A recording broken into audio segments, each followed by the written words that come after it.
Fala aí, galera. Hoje eu vou fazer um vídeo aí falando sobre alguns dos princípios, alguns pontos principais aí sobre os aspectos militares e algumas coisas que você tem que cuidar antes de ir para as batalhas. Tá tudo mais ou menos como naquele PDF que eu redigi, mas para quem tá com preguiça de ler ou não tá botando muita fé, estou fazendo esse vídeo para dar uma resumida nas coisas. Primeiro ponto, pontos de talento. Tem muitas maneiras de se distribuir eles, mas nessa conta mais fraca, eu particularmente, bom, em primeiro lugar, sempre tu vai preencher vida de esquadrão 2 e vida de esquadrão 1. Aí depois a gente parte para as variações. Nessa conta mais fraca, que agora eu estou na minha secundária, que eu migrei para um reino novo aí só para ganhar umas kills, eu primeiro, aliás, em seguida a vida, eu começo a preencher a defesa do esquadrão 2, só 2. Então, para daí focar nas minhas duas tropas principais, que são atirador e cavalaria. Daí sobra algum ponto, eu boto aqui nos outros ataques, ou até cogito botar na defesa. Por quê? Se eu garantir que eu tenho bastante vida e alguma defesa, eu vou ter menos perdas. E como não fico gemando tropa, nem gasto muito no jogo, eu acabo priorizando para não perder muita tropa nos ataques. Por isso que eu tô aqui, já ganhei 3 milhões de kills aqui nesse reino novo e perdi 300k de poder até agora. Claro que isso vai um pouco de usar T1 no ataque, que eu vou discutir daqui a pouquinho, mas também tem esse aspecto aí. Segundo ponto, os equipamentos. Eles seguem mais ou menos a mesma lógica de prioridade que tu vai dar para os talentos. Contudo, sim, tu vai priorizar a vida, seja do exército, como no caso do pergaminho, ou seja, de uma tropa, ou melhor, ou seja, de uma tropa específica, como é o caso. Nem sei se eu tenho algum que dá PV de tropa específica. Aqui, ó, por exemplo, o tambor, dá PV da cavalaria. O interessante, se o percentual for alto, é priorizar esses itens que dão bônus do exército, porque daí eles vão ser benéficos para todas as suas tropas. Mas é claro que alguns itens que são mais específicos, eles podem dar algum atributo maior, porque por exemplo, o chapeuzinho aqui dá def dos atiradores e def do exército. Sempre o atributo que é focado vai ser, ou pelo menos na maioria dos casos, vai ser maior. Então, enquanto o def só dos atiradores é 11,75, a só do exército é 7%. Mas acaba compensando esse do exército, porque é como se tu multiplicasse por 3. Porque vai beneficiar tanto os arqueiros quanto a infantaria e a cavalaria. Então é isso aí, tem que ir comparando. Eu, por exemplo, agora comecei a investir nos itens nível 60 para quando eu chegar lá. Mas tu vai ali na forja, vai comparando os percentuais. Aqui tu pode escolher algum atributo que tu vai priorizar, por exemplo, o ataque do exército. Cadê essa porcaria? Aqui.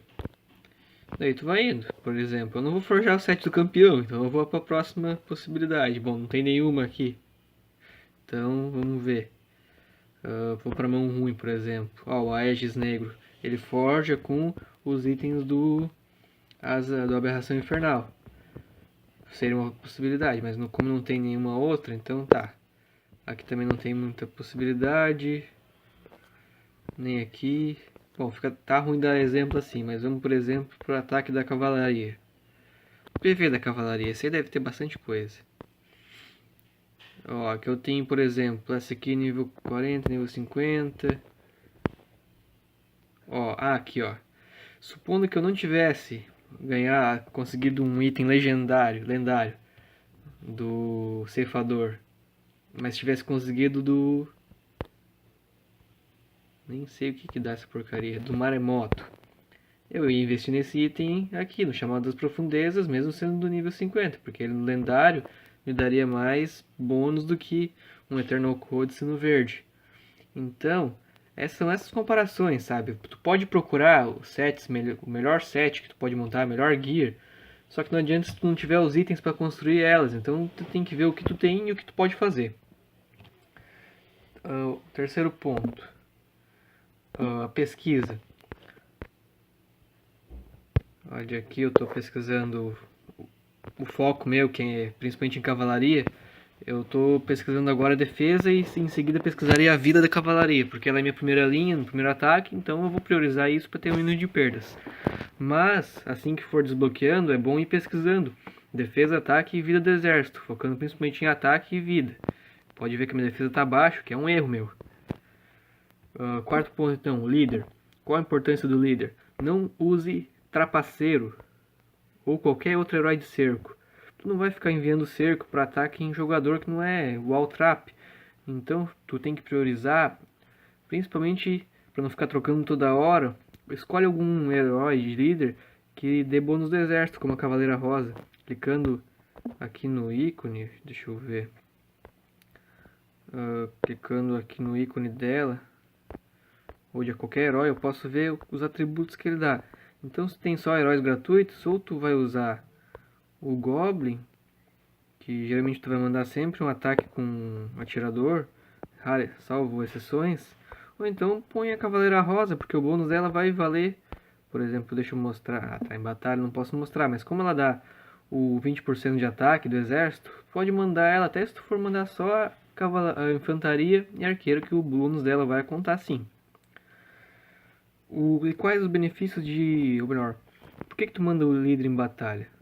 Primeiro que todos esses percentuais extras que vão aparecer aqui em verde, esses percentuais contam os pontos de talento da armadura, além de um adicional que dobra esses atributos básicos aqui da esquerda, dobra tudo isso que vem da pesquisa, dos familiares e construções, como a enfermaria que vai dar a vida do exército.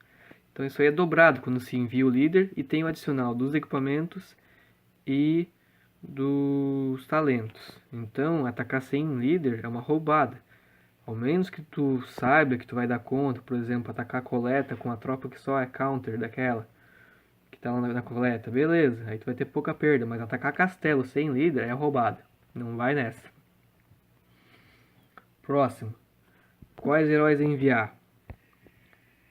Deixa eu tirar esse agrupamento aqui que eu posso simular um ataque. Não tem muita coisa a se discutir. Se tu sabe as funções do líder, tu sabe as funções do herói, tu não vai ter dificuldade em selecionar os heróis a enviar. Meu líder tá brigado, então não vai contar, mas por exemplo, se eu fosse atacar com atirador e cavalaria, eu ia selecionar os heróis que dão bônus de atirador e cavalaria. Nisso vai a Cavaleira Rosa, esse aqui que vai segurar a linha de frente porque dá PV e DF, e esse aqui que dá vida, o coelho que dá vida e ataque. O trapaceiro enviar? Não, porque ele não dá bônus de exército. Ele dá de pesquisa, energia e recuperação de energia. Então é inútil, ele vai dar os 200% do ataque do esquadrão, mas não é nada perto, por exemplo, da perseguidora que vai dar 30% de ataque dos 5 tiradores e a outra aqui que vai dar 6%.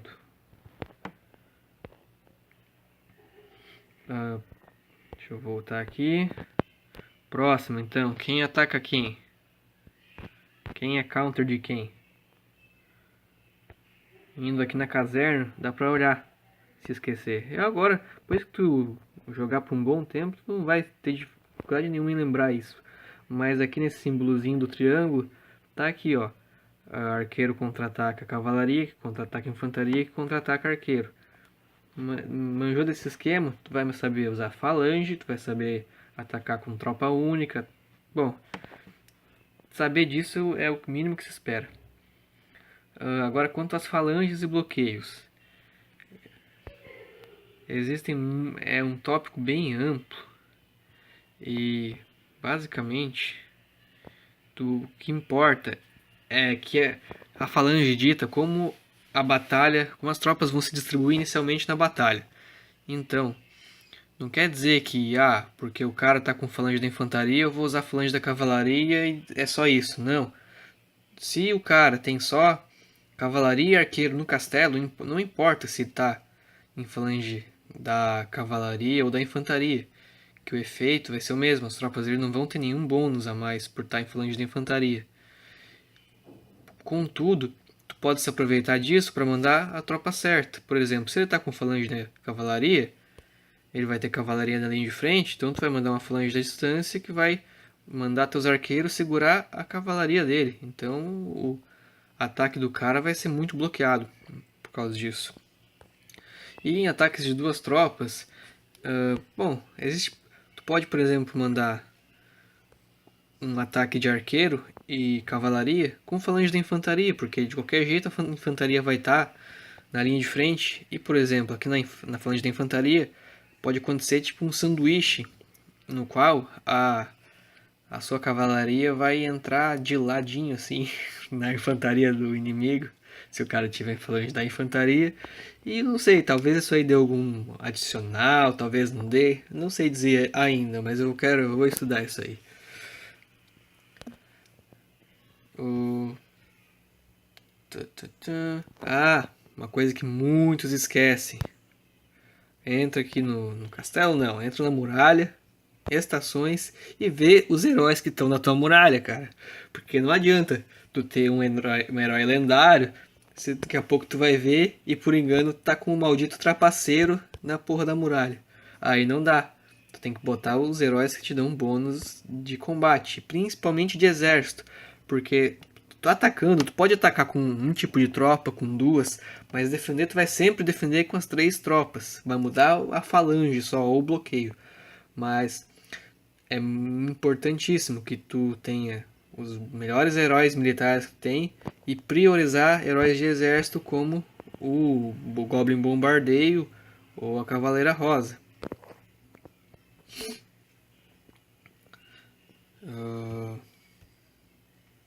Tá certo, então. O que tu vai fazer antes de ir pra loucura, pro combate, matar a China, etc. Tu vai conferir teus pontos de talento, ver se tu distribuiu certinho, vai ver se o teu líder certo, nada de trapaceiro, incineradora ou aquele outro maguinho feio do caralho. Tu vai ver se os equipamentos estão corretos. Então tu vai ter um bom estoque, tu vai começar a atacar com anti-soldagem. Tu vai ter um bom estoque de anti-sondagem de ataque do exército. E em casos que tu precise de mais poder ofensivo, se alguém estiver te atacando, bastante tropas, e tu achar bom, tu vai, mete um ataque do exército, recebe o ataque, vai, bota em sondagem. Pode parecer gastação à toa, mas com o tempo tu vai ter um estoque tão grande dessas coisas aí que tu nem vai se preocupar. Não. Então, por enquanto, dos princípios envolvendo aí como parte militar, tem que estar ciente. É basicamente isso. Nos vídeos futuros aí eu vou falar um pouco mais sobre algumas estratégias e algumas dicas aí para atacar ou defender. Valeu, falou!